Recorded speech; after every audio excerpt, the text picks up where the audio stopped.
In the introductory video for this lesson, we covered reflections. Now we're going to take a look at something known as a dilation, which in Algebra 2 we're going to call a stretch or a compression. So let's start by examining two different equations. One is one of our parent functions, y is equal to the absolute value of x. If we wish to graph this, we need to make sure that we are using a couple negatives, 0, and a couple positives as inputs in order to see the shape. Now remember that y is equal to the absolute value of x, so we'll take the absolute value of each of those input values in order to find the y values.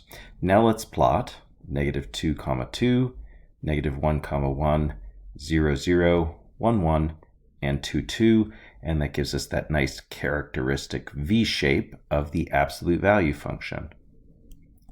Now, let's take a look at the equation y is equal to 2 times the absolute value of x.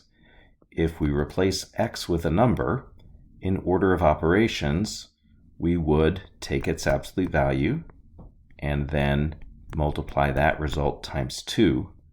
So I'm going to use the same inputs, a couple negatives, 0, and a couple positives, take their absolute values, and then multiply by 2 to get the eventual y values. Now let's graph those points, -2, 4, -1, 2, 0, 0, 1, 1, and 2, 2. We can see that characteristic V shape again, but this V is a taller V, meaning it's been stretched vertically. That is to say that all the points on it are twice as far away from the x-axis as the points on the parent function.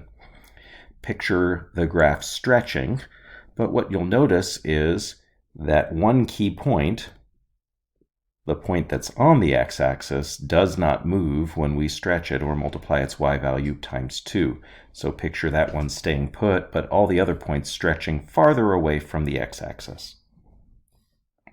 Let's generalize this. For any parent function y equals f of x, the following functions stretch or compress the graph. Y equals a times f of x stretches the graph vertically because if a is a positive number and if a is larger than 1. Remember that if we multiply a positive number by a number that's greater than 1, it will make it larger. And the same transformation, y equals a times f of x, compresses the graph vertically if a is positive and a is a number that's smaller than 1. So in other words, think a fractional result or a proper fraction. If a is a negative number, each transformation will reflect the graph vertically along with stretching or compressing it. Now let's take a look at a few parent functions that have been stretched or compressed.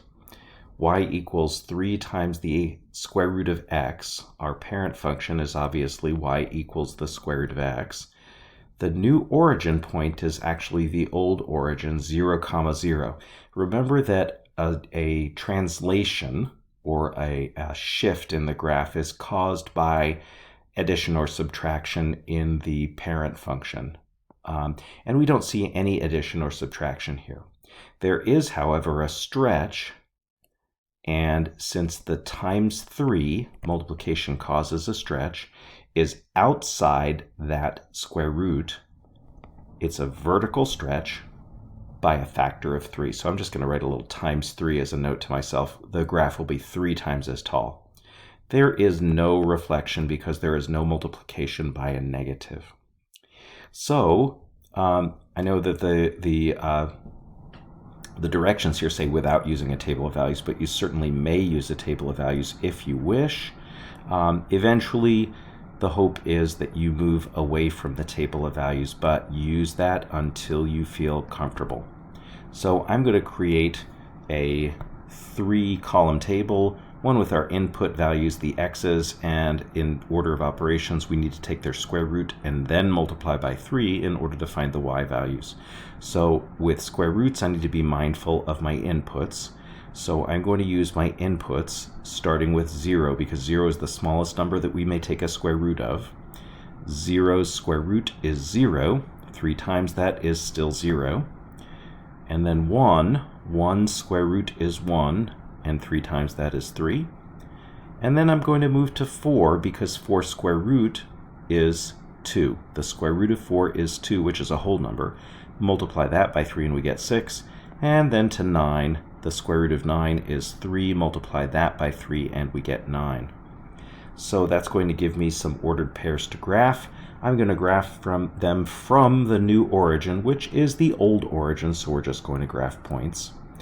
0, 0, 1, 3, 4, 6, and I'm not going to be able to fit 9, 9 on there, but we have that nice characteristic half of a parabola sitting sideways shape for the square root function. Let's take a look at b. Y is equal to -1/2 x squared. Our parent function is y equals x squared, which is our parabola shape. The new origin is the old origin, 0, 0, because I do not see any addition or subtraction, just multiplication times -1/2. There is a compression because x squared is being multiplied by 1/2. So it is a compression that affects the graph vertically by a factor of 1/2. And there is also a vertical reflection or vertical flip because that 1/2 is negative. Now let's create a table of values.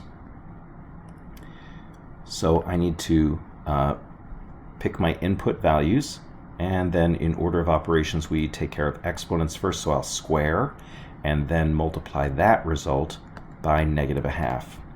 When we are squaring, we need to be mindful that we plug in or replace x with a couple negative values, 0, and a couple positive values in order to see the shape accurately. So let's square those results and then multiply each of those by -1/2. That's okay, we're going to get some fractions. And now remember that we're graphing these points from the new origin, which is the old origin. There's no shift in this graph. So -2, -2, -1, -1/2, 0, 0, 1, -1/2, and 2, -2.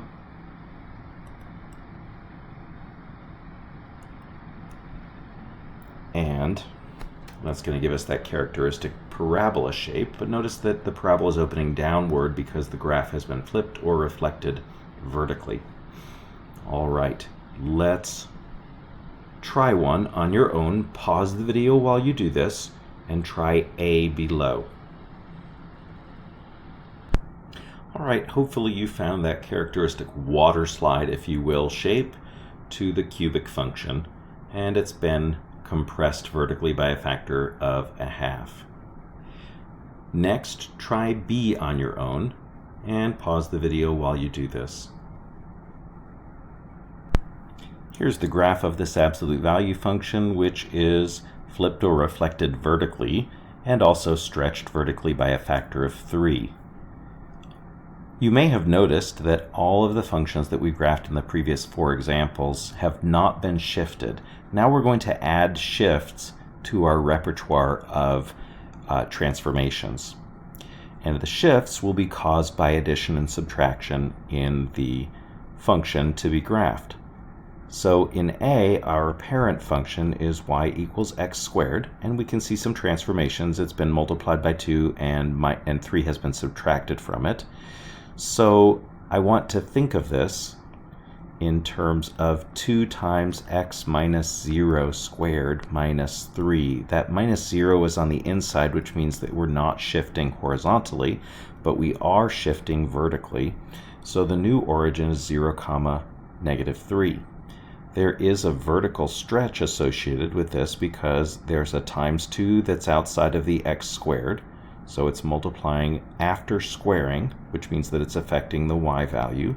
So that's a vertical stretch of a factor of 2. There is no reflection here because there is no multiplication by a negative. So in order to graph this function, I'm going to graph my new origin first, which is the point 0, -3, and now I'm going to forget about any addition or subtraction that's in the equation. So I'm going to think about a table for the function y is equal to 2 times x squared. That will take care of any of the multiplications that happen, but we've already taken care of the subtraction by 3 by moving the origin. So table is x squared because we take care of exponents first, and then 2 times that. When I square, I want to plug in a couple negatives, 0 and a couple positives. Let's go ahead and square those values and then multiply by 2. And now we're going to graph those points. Key here is from the new origin. So from that point 0, -3, I'm going to count 2 to the left and 8 up. Then from that same origin point, 0, -3, I'm going to count 1 to the left and 2 up. And then 0 to the right or left and 0 up or down. And then 1 right and 2 up. 2 right and 8 up. Now we have this nice stretched parabola that's 2 times as tall as that parent function parabola, and also has been shifted down 3. Let's examine another parent function. This one is an absolute value function. Our new origin is the point 1, 2, because remember that input shifts involve inverse operations. So if I see a -1, that's actually adding 1 to each x value, which means that we shift 1 to the right. The +2 is on the outside. That's regular operation, or same as order of operations. That means we shift up 2. I see a compression that's a vertical one because it's outside of the absolute values, and it's multiplying the y values by a factor of 1/3. Since that 1/3 is also negative, we also have a vertical reflection or a vertical flip that's going to be involved as well. In order to graph this, I'm going to go to my new origin point, which is the point 1, 2, and then I'm going to create a table of values for the function that takes all of the addition and subtraction out of this equation. So I'm just going to make a table for -1/3 times the absolute value of x. So x values, they're absolute values, and then -1/3 times that. When we take the absolute value of input values, we need to pick a couple negatives, 0 and a couple positives, in order to accurately see that V shape. Let's take their absolute values and then multiply by -1/3. 2 times -1/3 is -2/3. 1 times -1/3 is -1/3. 0 times -1/3 is 0. 1 times -1/3 is -1/3. And 2 times -1/3 is -2/3. Now we're going to graph each of these points, but from the new origin. So from the new origin, I'm going to count to -2, -2/3, which is 2 to the left and 2/3 down. Then 1 to the left and 1/3 down. 0 over 0 down or up. And then 1 to the right and 1/3 down. 2 to the right and 2/3 down. That gives us our nice characteristic V shape. If you want to plot some extra points, you can kind of see where this is going. We'll go another third down if we go one more to the right. That is to say, if we go 3 over from the new origin, we're going to go 3/3 down or 1 down. And then we can sort of continue that same pattern by looking at the slope and connect to get that nice V shape. And you can include numbers that fall on integer values if you don't like the fractions, and that gives us a little bit more extension on our graph. All right, your turn to pause the video and try A below. Here is the graph of this function, which has been shifted 4 to the right and 3 up, and vertically compressed as well as vertically reflected.